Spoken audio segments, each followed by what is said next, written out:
수많은 사람을 광견병 공포에서 벗어나게 한 프랑스의 화학자이자 세균학자인 루이 파스테르는 그 빛나는 업적으로 큰 명성과 부를 얻었습니다. 하지만 그토록 위대한 과학자인 파스테르도 죽음을 맞는 순간에는 십자가를 손에 꽉 쥔 채 세상을 떠났습니다. 파스테르는 과학자로서 최고의 경지에 올랐지만 죽음 앞에서는 오직 십자가만 필요했습니다. 왜냐하면 그 역시 한 사람의 죄인이었기 때문에 그렇습니다. 세상에서 가장 더러운 것이 뭘까요? 세상에서 가장 더러운 것은 죄입니다. 죄는 하나님의 존재를 믿지 못하게 만들고 부도덕한 일을 행하게 하며 사람들을 마귀의 노예로 전락시키고 타락하게 만듭니다. 죄의 노예가 된 사람들은 하나님을 거부하고 하나님의 뜻을 거스르며 하나님의 말씀을 거역하게 됩니다.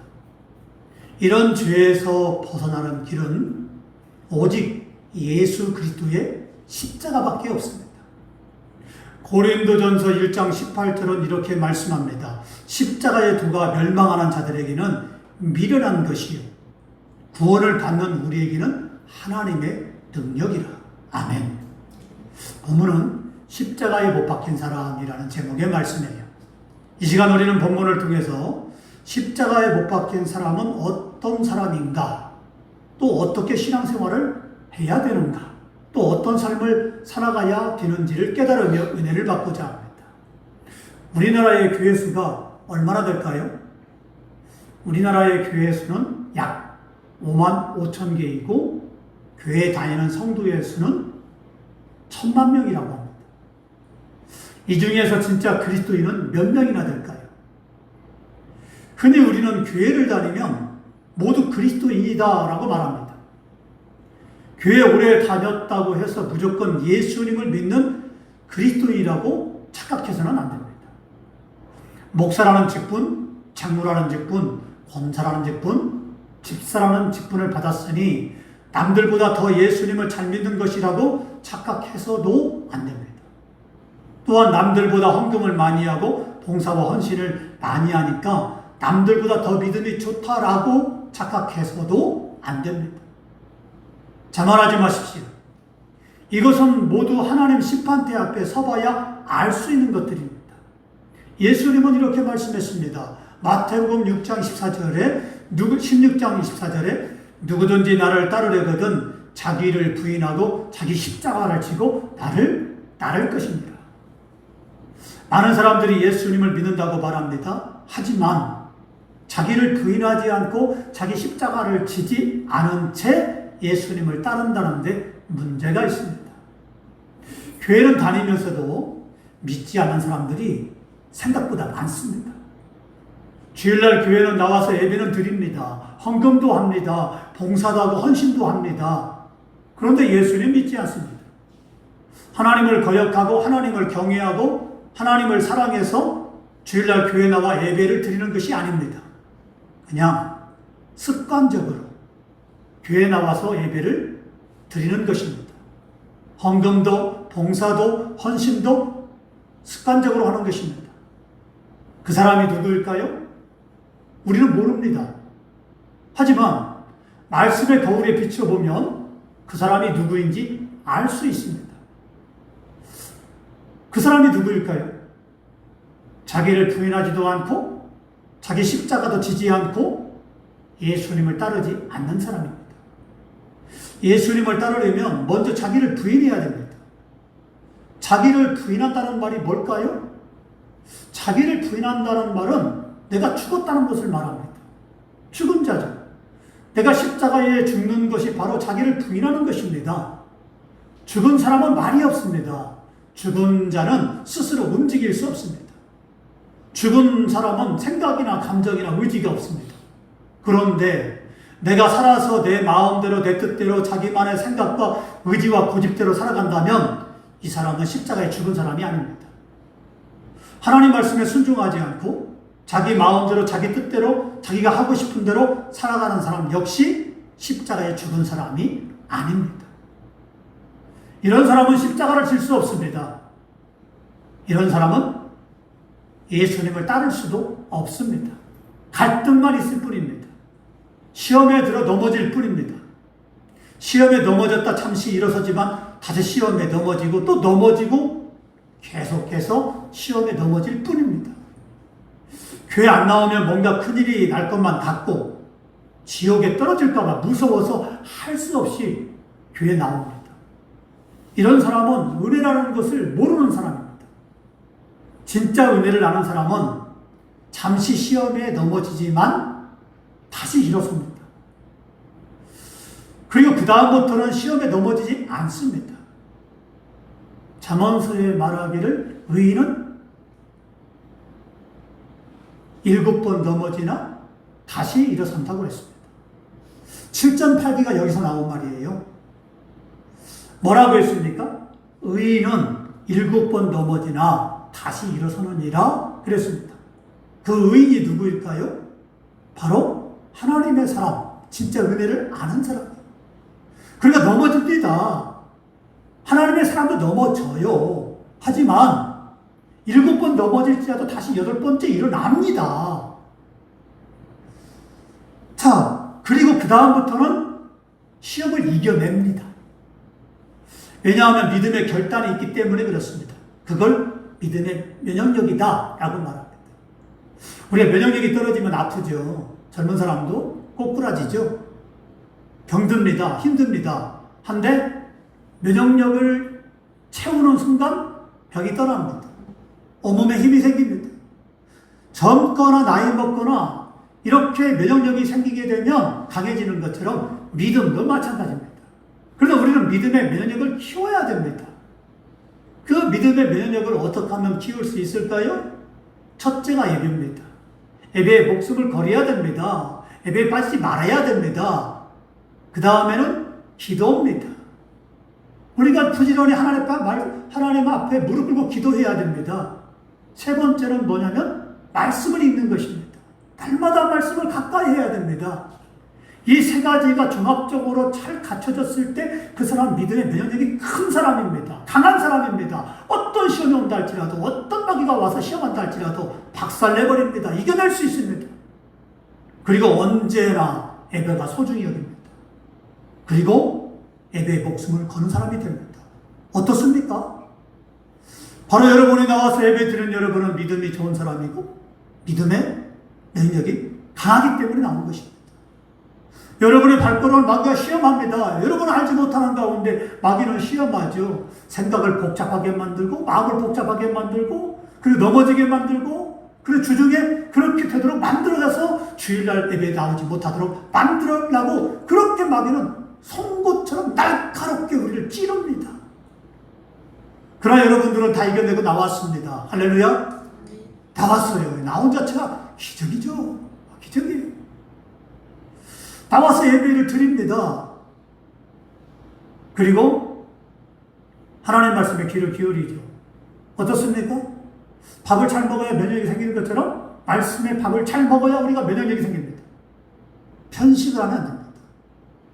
우리가 말씀도 부드럽고 좋은 말씀이 있는가 하면 딱딱하고 날카롭게 씹기 어려운 음식 같은 말씀도 있어요. 내 귀에 들릴 때 서운한 말씀, 시험에 드는 말씀, 그런 날카로운 말씀도 있어요.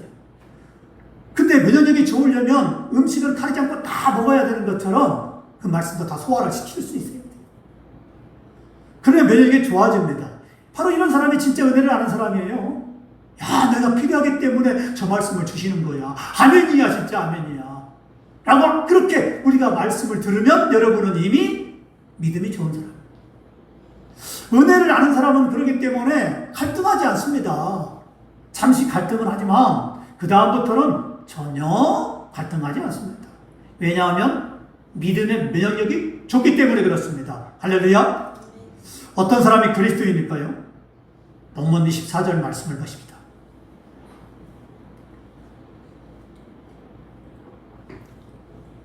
그리스도 예수의 사람들은 육체와 함께 그 정욕과 탐심을 십자가에 못 박았느니라. 지금까지 사도 바울은 갈라디아 교회 성도들을 표현할 때 형제라는 표현을 사용했습니다. 그런데 본문을 보면 갈라디아 교회 성도들을 가리켜서 뭐라고 말하자면 그리스도 예수의 사람들이라고 매우 특별한 표현을 쓰고 있습니다. 이유가 뭘까요? 십자가의 은혜 아래에 있는 그리스도 예수의 사람들은 당연히 정욕과 탐심을 십자가에 못 박게 된다는 것을 강조하기 위함입니다.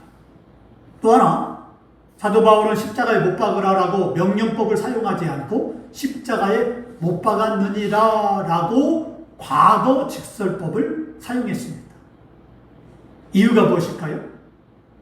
그리스도 예수의 사람들은 예수님을 믿는 순간 이미 자신의 정욕과 탐심과 즉 욕심을 십자가에 못 박은 사람들입니다.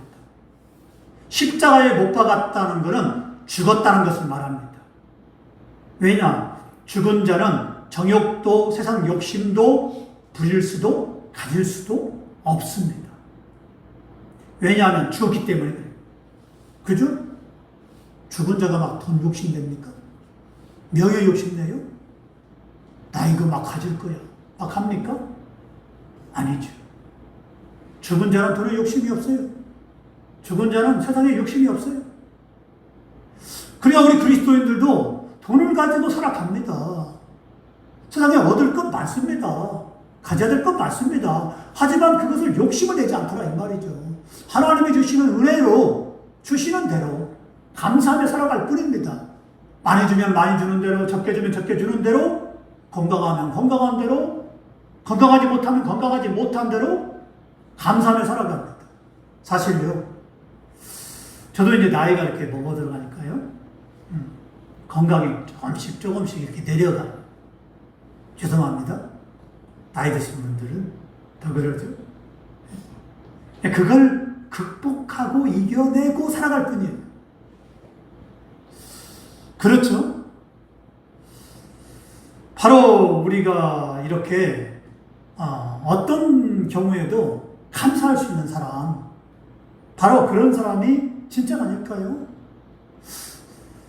성공했을 때는 감사하지만 실패했을 때는 하나님을 향해 원망하고 불평했던 가데스 바네아에 있었던 이스라엘 백성들처럼 하나님이 가나안 땅을 주겠다라고 말씀했고 가나안 땅의 목전에 와서 정탐꾼들을 보내고 정탐하고 돌아오게 만들었는데 10명은 우리는 가나안 땅을 차지할 수 없다. 우리는 죽었다. 우리는 아무것도 아니다. 우리는 하지 못한다라고 부정적인 말을 했지만 여호수아 갈렙만큼은 아니다.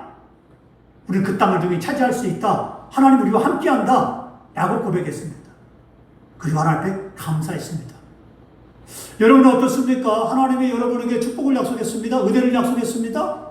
여러 가지를 약속했습니다. 하나님을 경외하면 하나님을 잘 섬기면 내가 축복을 주겠다 라고 말씀했습니다. 근데 목전에 보니까 실패가 있어요. 어려움이 있어요. 고난이 있어요. 고통이 있어요. 그러면 그 실패를 바라볼 겁니까? 아니면 저 먼 곳에 하나님의 축복을 바라볼 겁니까? 우리는 눈을 들어서 하나님을 바라봐야 돼요. 땅을 바라보지 말고 고개를 들어서 하나님 바라봐야 돼요. 실패가 있습니까? 고통과 어려움이 있습니까? 그 바라보지 말고 하나님을 바라보세요. 무릎 꿇고 하나님을 바라보면서 하나님 나에게 이걸 이길 수 있는 힘을 달라고 하나님 길을 열어달라고 기도해보세요. 그러면 하나님이 역사합니다. 간절히 너희는 나를 부르지라 찾으라 라고 하면 내가 크고 은밀한 일을 너에게 보이리라 라고 말씀했고요. 하나님은 그 부르시는 자에게 하나님은 내가 응답해 주겠다. 크고 은밀한 일을 내가 열어줄 것이며 응답해 주겠다라고 약속했어요. 그렇기 때문에 우리는 실패를 바라보지 말고 어려움을 바라보지 말고 전능하신 하나님을 바라봐야 됩니다. 할렐루야. 그러면 이겨낼 수 있어요. 능히. 왜? 하나님이 도와주니까. 골로새서 3장 5절은 이렇게 말씀합니다. 그러므로 땅에 있는 지체를 죽이라. 곧 음란과 부정과 사욕과 악한 정욕과 탐심이니 탐심은 우상 숭배니라 그랬습니다. 그리스도인이 누구냐? 십자가에 못 박힌 그리스도인이 누구냐? 육체와 함께 그 정욕과 탐심을 십자가에 못 박은 사람이 그리스도인이에요. 그리스도인은 그리스도에 속한 사람을 말합니다. 바꿔 말하면 그리스도에 속하지 않으면 그리스도인이 아니에요. 우리가 그리스도인이면 반드시 십자가의 자신을 못 박힌 그런 사람이 돼야 되고 그런 사람으로서의 삶을 살아가야 됩니다. 할렐루야. 그리스도 예수의 사람들은 헬라어로 호이 데투 그리스투 이 예수입니다. 이 말은 두 가지 의미가 있어요. 하나는 그리스도의 소유물이고 다른 하나는 그리스도께 소속된 사람을 뜻합니다. 우리는 태어나면서 아버지 성을 따라서 이름을 짓습니다. 대한민국의 가장 성이 많은 성씨가 뭘까요? 김, 이, 박. 아버지 성씨가 김씨면요, 자녀들도 김씨예요. 그죠? 그 다음에 또 이씨면 이씨, 박씨면 박씨, 추씨면 추씨, 그렇습니다. 그래서 우리는 태어나면서 아버지가 성씨에 따라서 이름을 짓죠. 그 이름은 족보에도 적습니다. 족보는 어디 가문의 누구라는 것을 증명하는 책입니다. 과거 족보가 없으면 쌍놈이고 족보가 있으면 양반이다라는 말이 있었습니다. 그래서 많은 돈을 들여서 족보를 만들던 때가 있었습니다. 지금은 모두가 양반이라 족보가 있으나 마나입니다만 그래도 뼈대 있는 가문의 족보는 다릅니다. 우리가 기분 나쁠 때 그러잖아요. 이 양반이, 예? 사람들은 이 양반이? 당신 뭐야? 나에게 욕했어! 하잖아요. 왜 그럽니까? 이 양반, 내가 당신 양반이야 하는데 기분 나쁠 이유가 뭐가 있습니까? 그죠? 근데 오늘날에는 어떻게 된 것인지 양반이 욕으로 변했어요. 이 양반이 하면 기분 나빠해요. 양반이라고 하는데. 조선시대 같으면요, 이 양반이 하면, 그게 나 양반인데, 했을 거예요. 우스갯소리입니다. 자, 모두가 양반이라고 그랬어요. 그래도 뼈대 있는 가문의 족보는 다릅니다. 사람도 다르고, 인품도 다르고, 피가 다릅니다. 하는 말과 행동을 보면, 저 사람이 뼈대 있는 가문인지 아닌지 금방 탄로가 납니다. 왜냐하면, 피는 못 속이기 때문입니다. 이건 믿음도 마찬가지입니다. 우리가 예수님의 십자가에 흘리신 보혈의 피로 거듭난 사람이라면 분명 예수님의 피가 흐르고 있는 사람, 예수님의 피가 그 몸속에 흐르는 사람이라면 분명 그 사람은 예수님의 성품, 인품, 언행을 닮았기 때문에 예수님처럼 말하고 행동할 것입니다. 피 속에 예수님의 DNA가 들어있어서 예수님을 닮았기 때문에 우리가 예수님을 닮았다면 항상 좋은 말, 듣기에 은혜로운 말 하며 살아야 됩니다. 입에서 가시 돋친 말, 늘 지적하는 말, 이런 말들은 삼가해야 해요, 사실은. 물론 그런 말이 필요할 때가 있죠. 하지만 그것보다는 돌려서, 똑같은 지적도 돌려서 기분 좋게 말하면 알아들어요. 그렇기 때문에 날카롭고 송곳처럼 날카로운 말보다는 부드럽게 해야 되는데 성경에 보니까 부드러운 말은 뼈를 꺾느니라 라고 말씀했어요. 부드러운 입술이 되길 바랍니다. 부드럽게 말하기 바랍니다. 부드러워야 돼요. 사람이 마음이 부드러우면요, 나가는 말도 부드러워요. 근데 마음이 가시가 돋치면요, 말도 가시가 돋쳐요. 그렇기 때문에 우리가 그 사람의 쓰는 언행을 보면, 언어를 보면 저 사람이 마음 상태가 어떤지 알 수가 있어요. 자, 피 속에 예수님의 DNA가 들어있으면 예수님을 닮습니다. 그러므로 그 사람이 누구인지, 그 사람이 말하고 행동하고 살아가는 모습을 보면 그리스도인인지 아닌지를 알 수가 있습니다. 자녀의 피 속에 부모의 DNA를 가지고 있기 때문에 부모로부터, 외모로부터 성격, 행동, 좋아하는 음식까지 자녀들은 부모를 닮습니다. 우리 집 이야기를 해볼게요. 우리 집에서 예림이는 저를 닮아서 아빠 딸이라고 하고요. 기찬이는 엄마를 닮아서 엄마 아들이라고 말합니다. 그래서 이제 예림이는 성격, 말, 행동, 좋아하는 음식, 어쩌면 저를 닮았어요. 어렸을 때는 아빠 딸 하면 아니야 엄마 딸이에요 이렇게 하더니 나이를 먹으니까 저 아빠 딸 맞아요 말합니다. 왜냐하면 성격이나 말하는 것이나 행동하는 것이나 좋아하는 것을 보면 꼭 저렇게 닮았어요. 그러죠? 왜 그럽니까? 부모를 닮았기 때문에 그래요. DNA가 그 속에 피가 들었기 때문에 그렇습니다. 그래서 우리 옛말에 씨는 못 속인다, 피는 못 속인다 라는 말이 있는데 그 말이 맞습니다. 그러므로 우리가 예수님을 믿음으로 예수님의 DNA를 가지고 있다면 우리도 예수님처럼 하나님 말씀에 순종하는 삶을 살아야 됩니다. 할렐루야. 우리가 이 땅에 살아갈 때는 여러 직함이 있습니다. 그 직함이 누구인지, 직장이 어디인지, 어느 소속의 사람인지 알려면 명함을 보면 알 수 있습니다. 능력이 많고 똑똑한 사람일수록 사람들이 알아주는 직장에서 일을 합니다. 그래서 사람들은 그 사람이 속한 그룹에 따라 평가가 됩니다. 하지만 우리가 죽을 때는 세상의 모든 직함은 필요가 없습니다. 오직 하나, 나는 그리스도인입니다 라는 것만 필요합니다.